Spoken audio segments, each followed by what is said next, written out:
अस्सलाम वालेकुम सजनों ते बेलियो। इस टाइम सियालकोट दे एक नवे व्यापारी शकील अहमद साहब दे डेरे ते मौजूद हाँ। ते माशाल्लाह जी अज दी इस वीडियो च टोटल 4 जानवर ने। कम अज कम रेट है 1,95,000। सारे जानवरों की तसल्ली कराने ते इन्हां दा जिहड़ा जायज़ मुनासिब रेट है वह भी मालूम करने। शकील भाई आओ जी सामने। अस्सलाम वालेकुम। वालेकुम सलाम जी शकील भाई क्या हाल है, ठीक हो? अल्लाह दा करम है, अल्लाह दा एहसान है। और सारे मामला ठीक ने? हाँ जी सब ठीक। सब तो पहले दोस्तों को अपना ते अपने इलाके का मुकम्मल तारफ करवा दियो। ए जी पिंड लवेरे वे तहसील पसरूर जिला सियालकोट। पहली वीडियो जनाब दी हाँ जी, कोशिश करना है कि जायज़ मुनासिब रोजी होए, मुनासिब रेट होन ताकि दोस्त अगों ही जड़ा ना जनाब को लोन। हाँ जी कोई कम अज कम 1,95,000। जी जी। जानवर किन्ने लैके आए हो ते किन्ने सेल कीते? 7 हान ते तकरीबन 3 सेल हो गए ने। हुन 4 ने? 4 रह गए ने। ठीक है शुरू करिए। हाँ जी ठीक है लो जी चेक करो माशाल्लाह जी। मैं नंबर 1 पुट्ठा जरा चेक कर लेना भाई जी। ना इत्थे खिलारो मुकम्मल जी सामने चेक करानी है। इत्थे खिलारो जरा। लो जी दोस्तों चेक खिलारे भाई इत्थे ए चेक कर लो जी। मैं नंबर 1 मुकम्मल जी सामने दोस्तों के सामने चेहरा सामने करियो। मीनी है? हाँ जी मीनी है। सिंग दोवें हिलदे ने? एक हिलदा है। ला के दसो हाँ जरा। दूसरा हिलदा है?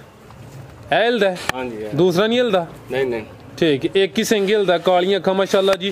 ये मैं नंबर 1 टोरियो भाई जान। ये गब्बन है? हाँ जी। लो जी दोस्तों ए चेक कर लो जी। खिलारो सरकार ब्रेक आ गई है। ए चेक करो।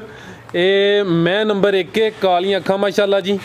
ये किनवा सुआ ने सुना है भाई शकील? इन्हें तीसरा सुआ सुना है। तीसरा सुआ सुना है जिंदाबाद। लो दोस्तों चेक करो जी। नंबर 1 ते दसी तीसरा सुआ है तो भाई यार ने तीसरा दसिया। हालांकि अगर इन्हू दूसरा भी क्या जाए तो मनिया जाता है। तीसरा सुआ सुना है। दिन किन्ने क लै रही है भाई शकील? 5-6 5 तो 6 दिन ला रही है। टोरो भाई जान जरा टोरो सू। एक थोड़ा जिहा थान दा मसला हो रहा ठीक तकरीबन हो जाएगा। अच्छा केड़े थान च मसला है? ए जेड़ा पीछे सज्जी साइड ते वे? हाँ जी ठीक है। लो जी दोस्तों थोड़ा मसला है भाई ने वजाहत कर दी है कि मसला की ओदे च थोड़ा जिहा गदूद जिहा ही तकरीबन खत्म हो गया तकरीबन। अच्छा हाँ जी ठीक है यानी बेहतर हो रहा है। हाँ जी बिल्कुल। सुआ दा तीसरा दिन किन्ने दसे भाई? 5-6 दिन ले। 5 तो 6 दिन जी भाई शकील। ये मैं नंबर 1 दा रेट एदा जी रेट 195। 195। हाँ जी। मजीद जेड़े रेट दसो दे कुछ ना कुछ प्यार मोहब्बत कर लेनी। तीसरा सुआ सुएगी 2 सुए सू गई है। दूध बड़ा है। अच्छा हाँ जी अगे चुंगी है? हाँ जी बिल्कुल। की रिकॉर्ड है पिछले सुए दा? एदा 12 किलो दूध है।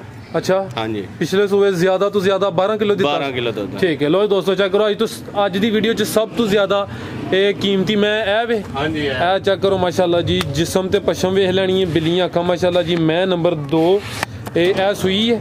हाँ जी सुई। ठीक है भाई जन जिधर जाए उधर लैके जाना है। लो जी दोस्तों चेक कर लो जी। मैं नंबर 2 लिबास दोस्तों के सामने ते वजाहत करदा। वीडियो साडा प्रोग्राम कल दा बनिया सी लेकिन अज अचानक वीडियो बनदी है भाई। यह जो जेनवन लिबास है वह वे हूँ तकरीबन टाइम है 4:30 पौने 5 बजे का। सुबह चुवाई कितने बजे की जे? 6:30 की। 6:30 चुवाई हुई है। तो जो जेनवन लिबास है डक्का वगैरह कोई नहीं। 6:30 बजे चुवाई हुई है। हूँ 4:30-5 बजे का टाइम है। यह चेक कर लो माशाल्लाह। एक किनवा सुआ सुई है भाई? है भाजी दूसरा सुआ सुई। जिधर जाए उधर दूसरा सुआ सुई है। किदों दी सुई जे? 10 दिन हो गए। 10 दिन हो गए भाई। जिधर जाए उधर लैके जाओ। यह चेक कर लो जी। मैं नंबर 2 दूसरा सुआ सुई है। 10 दिन हो गए पीछे जाके तो भाई कट्टा है। कट्टा ए चेक करो पीछे कट्टा है माशाल्लाह भाई। चेहरा सामने करो कट्टे का। दूध चंगा पिलाया है? हाँ जी ठीक है। कितना दूध दे रही है? दूध दे रही है जी 12 किलो। 12 किलो टोटल या बच्चे ने पिला के? टोटल यानी दोवां टाइमां दा बच्चे समेत 12 किलो। हाँ जी ए चेक कर लो माशाल्लाह। थाने एक दफा फिर चेक कर लेने ने। दूसरा सुआ सुई है। 10 दिन हो गए ने माशाल्लाह जी। चेक करो उठा एक दफा वेख लो जी। उठा पहले नहीं चेक कराया जी भाई शकील। ये मैं नंबर 2 का रेट 2,90,000। हाँ जी ठीक है ना। लख भी बोलिया करो जब आम समझ जाते हैं। अच्छा चलो ठीक है। 2,90,000। हाँ जी अगों आ गई है जी मैं नंबर 3। टोटल 4 ने? हाँ जी ठीक है। लो जी दोस्तों चेक कर लो। ये भी सुई है? हाँ जी अभी सुई। खिला रहे भाई इतने। लो जी दोस्तों चेक करो जी। पहला नहीं है? हाँ जी पहला सुआ सुई है। ये मुंह च किन्ने दंद है? मुंह च 6 दंद ने। छिगी है? जवान तो नहीं हुई है? नहीं यहाँ देखो सील कितनी है। बहुत नस्ली मझ। क्या बात है जी। चेक करो माशाल्लाह जी। शराफत दी चेक कर लेनी है। धुनी वेखो जी ना बराबर ਧੁੰਨੀ ਕੋਲੀ चेक कर लेनी है। पहला सुबह सुई है किदन दी सुई है? 15 दिन हो गए। 15 दिन हो गए ने। पिछे जाके भाई ਇਹਦਾ ਕੱਟਾ ਕਟਾ ਚੈੱਕ ਕਰਾ ਦਿਓ। ਇਹ ਝੋਟੀ ਨੰਬਰ 3 ਮੂੰਹ ਚ 6 ਦੰਦ ਪਹਿਲਾ ਸੂਆ ਸੂਈ ਹੈ 15 ਕੁ ਦਿਨ ਹੋ ਗਏ ਨੇ। ਲਿਬਾਸ ਦਾ ਚੈੱਕ ਕਰ ਲੈਣਾ ਮਾਸ਼ਾਅੱਲਾ ਚੈੱਕ ਕਰ ਲਓ ਜੀ। ਪਿੱਛੇ ਕੱਟਾ ਕਿਹੜਾ ਇਹ ਕੱਟਾ ਪਿੱਛੇ ਮਾਸ਼ਾਅੱਲਾ ਜੀ ਆ ਵੇਖ ਲਓ ਠੀਕ ਹੈ ਭਾਈ ਇੱਕ ਚੱਕਰ ਲਵਾਇਓ। ਲੋ ਜੀ ਦੋਸਤੋ ਚੈੱਕ ਕਰੋ ਝੋਟੀ ਨੰਬਰ 3 ਮੂੰਹ ਚ 6 ਦੰਦ ਪਹਿਲਾ ਸੂਆ ਸੂਈ ਹੈ ਤੇ 15 ਕੁ ਦਿਨ ਹੋ ਗਏ ਨੇ। ਦੁੱਧ ਕਿੰਨਾ ਦੇ ਰਹੀ ਹੈ ਭਈਆ? ਇਹ 11 ਕਿਲੋ 11 ਕਿਲੋ ਇਹ ਬੱਚੇ ਸਮੇਤ ਦੋਵਾਂ ਟਾਈਮਾਂ ਦਾ। ਹਾਂਜੀ ਹਾਂਜੀ ਠੀਕ ਹੈ ਦੁੱਧ ਜਿਹੜਾ ਹੈ ਕੋਸ਼ਿਸ਼ ਕਰਨੀ ਹੋਈ ਦੱਸਣਾ ਠੀਕ ਹੈ ਘੱਟ ਹੀ ਸਗੋਂ ਦੱਸ ਰਹੇ ਹਾਂ। ਠੀਕ ਹੈ ਇਹ ਚੈੱਕ ਕਰ ਲਓ ਜੀ 11 ਕਿਲੋ ਦੋਵਾਂ ਟਾਈਮਾਂ ਦਾ ਬੱਚੇ ਸਮੇਤ। ਪੁੱਠਾ ਇੱਕ ਦਫਾ ਚੈੱਕ ਕਰ ਲਓ ਜੀ ਭਾਈ ਸ਼ਕੀਲ। ਝੋਟੀ ਨੰਬਰ 3 ਦਾ ਰੇਟ ਇਹਦਾ 2.65 ਜੀ 2,65,000। ਦੁੱਧ ਜਿਹੜਾ ਦੱਸਿਆ ਉਹਦੀ ਇਨਸ਼ਾਅੱਲਾ ਗਾਰੰਟੀ ਹੋਣੀ ਚਾਹੀਦੀ ਹੈ। ਇਨਸ਼ਾਅੱਲਾ ਗਾਰੰਟੀ ਹੈ ਜੀ। ਠੀਕ ਹੈ ਅੱਗੂ ਭਾਈ ਲੈ ਕੇ ਆਓ ਜੀ। ਇਹ ਚੈੱਕ ਕਰੋ ਮਾਸ਼ਾਅੱਲਾ ਜੀ ਝੋਟੀ ਨੰਬਰ 4 ਅਭੀ ਸੂਈ ਹੈ। ਹਾਂਜੀ ਬਿੱਲੀਆਂ ਅੱਖਾਂ ਮਾਸ਼ਾਅੱਲਾ ਜੀ ਜਿੱਧਰ ਜਾਏ ਭਾਈ ਉਸ ਤਰਫ ਲੈ ਕੇ ਜਾਣਾ। ਇਹ ਚੈੱਕ ਕਰ ਲਓ ਜੀ ਕਿੰਨਵਾਂ ਸੂਆ ਸੂਈ ਹੈ? ਇਹ ਪਹਿਲਣ ਹੈ। ਅਭੀ ਪਹਿਲਾਂ ਨੇ ਹਾਂਜੀ ਇਹ ਚੈੱਕ ਕਰ ਲਓ ਖਿਲਾਰ ਭਾਈ ਇੱਥੇ ਮੁਕੰਮਲ ਜ਼ਰਾ ਜਿਸਮ ਚੈੱਕ ਕਰਾਇਓ। ਇਹ ਚੈੱਕ ਕਰੋ ਜੀ ਝੋਟੀ ਨੰਬਰ 4 ਅਭੀ ਪਹਿਲਾ ਸੂਆ ਸੂਈ ਹੈ। ਪਿੱਛੇ ਜਾ ਕੇ ਤੇ ਭਾਈ ਕੱਟੀ ਹੈ ਜੀ ਆਦੇ ਪਿੱਛੇ ਕੱਟੀ ਇਹ ਕੱਟੀ ਸੀ। ਹਾਂਜੀ ਇਹ ਚੈੱਕ ਕਰ ਲਓ ਜੀ ਪਿੱਛੇ ਇਹਦੇ ਕੱਟੀ ਮੂੰਹ ਚ ਛਿੱਗੀ ਜਾਂ ਜਵਾਨ ਜਵਾਨ ਹੈ।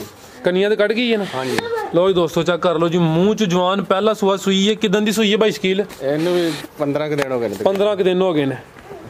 ਲੋ ਜੀ ਦੋਸਤੋ ਚੈੱਕ ਕਰ ਲਓ ਦੁੱਧ ਕਿੰਨਾ ਦੇ ਰਹੀ ਜੇ? ਦੁੱਧ 9-10 ਕਿਲੋ ਕਰ ਰਹੀ ਹੈ। ਇਹ ਬੱਚੇ ਸਮੇਤ ਹਾਂਜੀ ਲੋ ਜੀ ਦੋਸਤੋ 9-10 ਕਿਲੋ ਦੋਵਾਂ ਟਾਈਮਾਂ ਦਾ ਬੱਚੇ ਸਮੇਤ। ਪੁੱਠਾ ਤਾਂ ਚੈੱਕ ਕਰ ਲੈਣਾ। ਮੂੰਹ ਦੀ ਜਵਾਨ ਪਹਿਲਾ ਸੂਆ ਸੂਈ ਹੈ ਕੋਈ 15 ਕੁ ਦਿਨ ਹੋ ਗਏ ਨੇ। ਪਿੱਛੇ ਤੇ ਕੱਟੀ ਹੈ ਉਹ ਵੀ ਚੈੱਕ ਕਰਾ ਦਿੱਤੀ ਹੈ। ਇਹ ਚੈੱਕ ਕਰ ਲਓ ਭਾਈ ਲੈ ਕੇ ਆਇਓ ਉੱਧਰ। ਇਹ ਚੈੱਕ ਕਰੋ ਮਾਸ਼ਾਅੱਲਾ ਜੀ ਝੋਟੀ ਨੰਬਰ 4 ਟੋਰੋ ਭਾਈ ਜਾਨ 9-10 ਕਿਲੋ ਦੋਵਾਂ ਟਾਈਮਾਂ ਦਾ ਬੱਚੇ ਸਮੇਤ। ਹਾਂਜੀ ਹਾਂਜੀ ਠੀਕ ਹੈ ਜੀ ਭਾਈ ਸ਼ਕੀਲ। ਝੋਟੀ ਨੰਬਰ 4 ਦਾ ਰੇਟ 2,50,000 2,50,000। ਹਾਂਜੀ ਟੋਟਲ 4 ਨੇ ਹਾਂਜੀ 3 ਸੇਲ ਹੋ ਗਈਆਂ ਹਨ। ਹਾਂਜੀ ਹੋ ਗਏ ਨੇ। ਠੀਕ ਹੈ ਪਿੰਡ ਦਾ ਨਾਮ ਲਵੇਰੇ ਤਹਿਸੀਲ ਪਸਰੂਰ ਜ਼ਿਲ੍ਹਾ ਸਿਆਲਕੋਟ। ਹਾਂਜੀ। ਮੇਨ ਸਟਾਪ ਕਿਹੜਾ? ਮੇਨ ਸਟਾਫ ਬਨ ਬਾਜਵਾ ਇੱਧਰ ਕੋਈ ਸਟਾਫ 2 ਸਟਾਫ ਲੱਗਦੇ ਨੇ। ਠੀਕ ਹੈ 2 ਸਟਾਪ ਨੇ ਬੜਿਆਣੇ ਦੇ ਨਜ਼ਦੀਕ ਹੀ ਹੈ ਤਕਰੀਬਨ। ਹਾਂਜੀ ਚਲੋ ਮੋਬਾਈਲ ਨੰਬਰ ਸਕਰੀਨ ਤੇ ਦੇ ਦਾਂਗਾ ਜਿਹੜੇ ਦੋਸਤਾਂ ਨੂੰ ਪਸੰਦ ਆਏ ਦੀ ਰਾਬਤਾ ਕਰ ਲੈਂਦੇ। ਉਮੀਦ ਕਰਨਾ ਦੋਸਤਾਂ ਨੂੰ ਵੀਡੀਓ ਪਸੰਦ ਆਈ ਹੋਏਗੀ। ਸਾਰੇ ਦੋਸਤਾਂ ਕੀ ਗੁਜ਼ਾਰਿਸ਼ ਹੈ ਜੀ ਵੀਡੀਓ ਨੂੰ ਲਾਈਕ ਤੇ ਸ਼ੇਅਰ ਲਾਜ਼ਮੀ ਕਰੋ। ਇਜਾਜ਼ਤ ਚਾਹੁੰਦੇ ਹਾਂ। ਅੱਲਾਹ ਹਾਫਿਜ਼।